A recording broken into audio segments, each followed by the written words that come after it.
Hello student, good morning to all of you. आज हम लोग जो टॉपिक डिस्कस करेंगे उसका नाम है फुल वेव ब्रिज रेक्टिफायर। मैंने आप लोगों को रेक्टिफायर के बारे में बताया था मेरे पहले वीडियो में। रेक्टिफायर क्या होता है? रेक्टिफायर एक डिवाइस है जो डीसी से एसी वोल्टेज को डीसी वोल्टेज में कन्वर्ट करता है।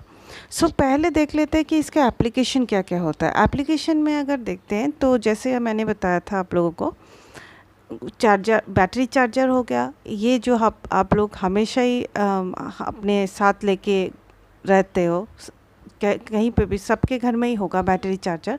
वो बैटरी चार्जर जो होता है, जो मोबाइल चार्जर होता है, वो सब रेक्टिफायर सर्किट में आते हैं। मतलब ब्रिज रेक्टिफायर से ही वो यूज़ होता है। ये हो गया DC motor driver, base for the AC to AC converter, home appliance में, ये सब जगह पे हम लोग ये रेक्टिफायर सर्किट यूज़ करते हैं। अब ये रेक्टिफायर में मैंने आप लोगों को बताया था half wave rectifier, full wave rectifier and bridge rectifier. That means ये 3 टाइप्स के रेक्टिफायर होते हैं। हाफ वेव रेक्टिफायर में कैसे बताया था, जिसमें एक ही डायोड यूज़ होता है। अब यहाँ पे एक पीसीबी बोर्ड में जो आप लोग पिक्चर देख रहे हो, पीसीबी बोर्ड के अंदर ये 4 डायोड है। डायोड का मैंने स्पेसिफिकेशन बताया था। डायोड 2 टर्मिनल का होगा, एक एनोड एक कैथोड। जो वाइट कलर का रिंग होता है वो हो गया आपका कैथोड। 2 डायोड होगा जो पॉजिटिव के तरफ एक ही तरफ रहेगा। जैसे ये है, ये दोनों जो है देखिए एक ही तरफ कैथोड और कैथोड, और ये दोनों एक तरफ कैथोड और cathode. That means anode cathode का जो सर्किट डायग्राम है वो आपको मैं अभी दिखाती हूँ। ये कनेक्शन करने के बाद ये पीसीबी बोर्ड में, यहाँ पे हम लोग कैसे एसी से डीसी में कन्वर्ट करेंगे वो एक सर्किट के मीडियम से मैं आप लोगों को बता रही हूँ। जैसे यहाँ पे आप लोग देख रहे हो एक bridge rectifier. Basically bridge rectifier हम लोग ज़्यादा यूज़ करते हैं।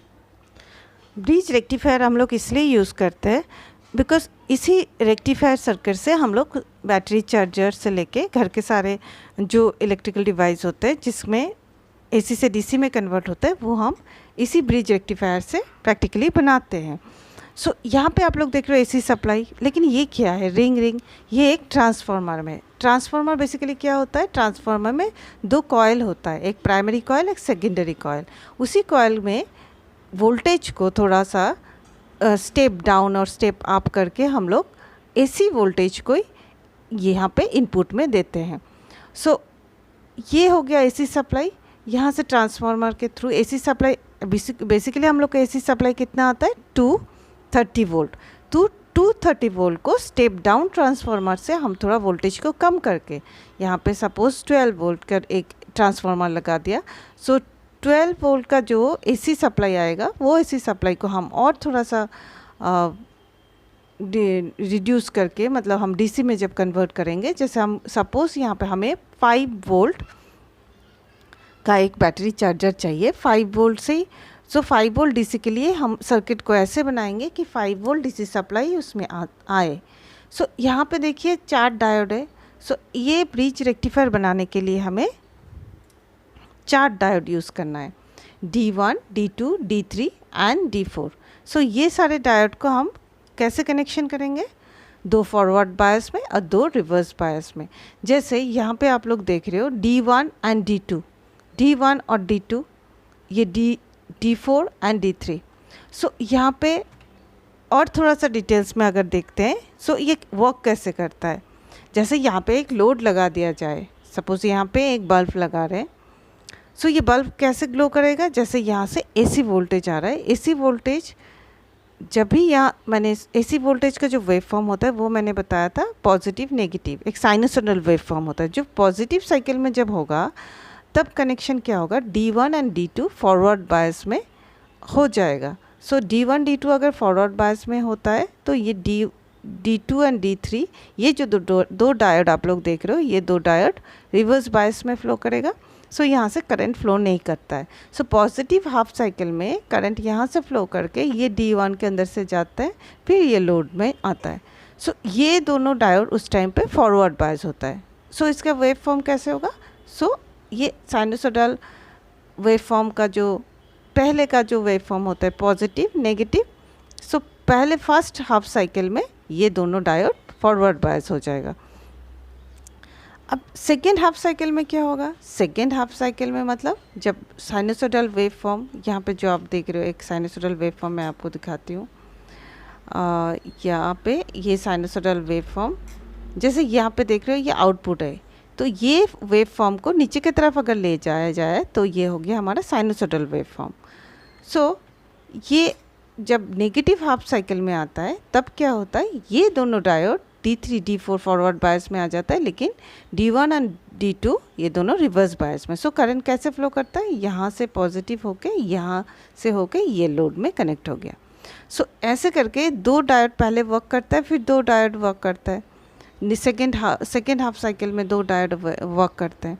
सो ऐसे करके ये चारों डायोड के अंदर से करंट फ्लो होता है। ये मार्केट में एक अवेलेबल आईसी चिप है जो डायोड हम लोग रेक्टिफायर जैसे यूज़ कर सकते हैं। ये एक रेक्टिफायर आईसी है। सो इसको हम सारे डायोड के जो फंक्शंस है वो यहाँ 4 टर्मिनल में है, ये हम कर सकते हैं।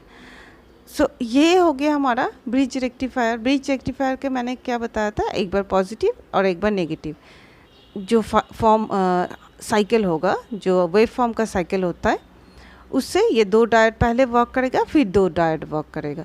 तो वैसे करंट फ्लो होके हमारा लोड में जाएगा। सो वहाँ पे लोड कैसे होगा, जो इसका जो वेव फॉर्म होता है ये हो गया पहले जो दो डायोड यूज़ होता है, सो फॉरवर्ड होता है तब उसके लिए ये वेव साइकिल हो जाता है पॉजिटिव। सेकेंड जो दोनों डायोड आपका रिवर फॉरवर्ड बायस होगा, सो ये हो गया उसके लिए ये वाला वेव फॉर्म। सो ये पहले वाला जो वेव फॉर्म है उसको हम बोल सकते हैं जब D1 and D2 forward bias में होता है, ये D3 और D4 जब फॉरवर्ड बायस में होता है। सो साइमल्टेनियसली ऐसा करके वेव फॉर्म बनता है। सो इससे क्या होता है, यहाँ पे जो ब्रिज रेक्टिफायर में जो वोल्टेज मिलता है हम लोग को, सो वो हम लोग को स्मूथली 5 वोल्ट मिल जाता है। लेकिन उसमें थोड़ा सा वेरिएशन होता है अगर हम फ़िल्टर लगाते हैं। फ़िल्टर मतलब एक कैपेसिटर अगर इसमें कनेक्ट कर दिया जाता है तो वो और भी स्मूथ आउटपुट देता है। सो ये हो गया हमारा कैपेसिटर का वेव फॉर्म। ये सब एक्चुअली आप लोग वेव फॉर्म जो मैं बता रही हूँ ये एक्चुअली वेव फॉर्म आप लोग CRO में देख सकते हो। CRO एक कैथोड रे ऑसिलोस्कोप है जो मोस्टली आप लोग कभी भी देख सकते हो, जैसे heart beat rate medical college में, हॉस्पिटल में आप लोगों ने देखा होगा CRO मशीन। सो उस CRO मशीन के एक डिस्प्ले होता है, उसमें हम लोग देख सकते हैं वेव फॉर्म को। ये प्रैक्टिकली हम लोग करेंगे। सो ये थ्योरेटिकली मैं आप लोग को इसलिए बता रही हूँ कि इससे आप लोग पहले थोड़ा सा सर्किट डायग्राम और इसका वर्किंग प्रिंसिपल को अगर आप लोग पहले नॉलेज में लेंगे सो आप लोग के लिए ईजी हो जाएगा कि ये वर्क कैसे करता है। बिकॉज ये रेक्टिफायर सर्किट को लेके ही हम लोग चार्जर सर्किट बना सकते हैं। ये हो गया इसका सर्किट डायग्राम। सो इस सर्किट डायग्राम के साथ इसके आउटपुट में अगर हम एक कैपेसिटर लगा देते हैं तो हमारा आउटपुट और भी स्मूथ हो जाएगा। सो ये हो गया कैपेसिटर का वेव फॉर्म। सो ये हो गया आप लोग का ब्रिज रेक्टिफायर सर्किट के बारे में मैंने आज थोड़ा सा नॉलेज दिया है। Hope all of you understood. अगर आप लोग को समझ नहीं आया आप लोग कमेंट बॉक्स में लिखिए, मैं डिटेल्स में फिर से आप लोग को समझाऊंगी। Thank you.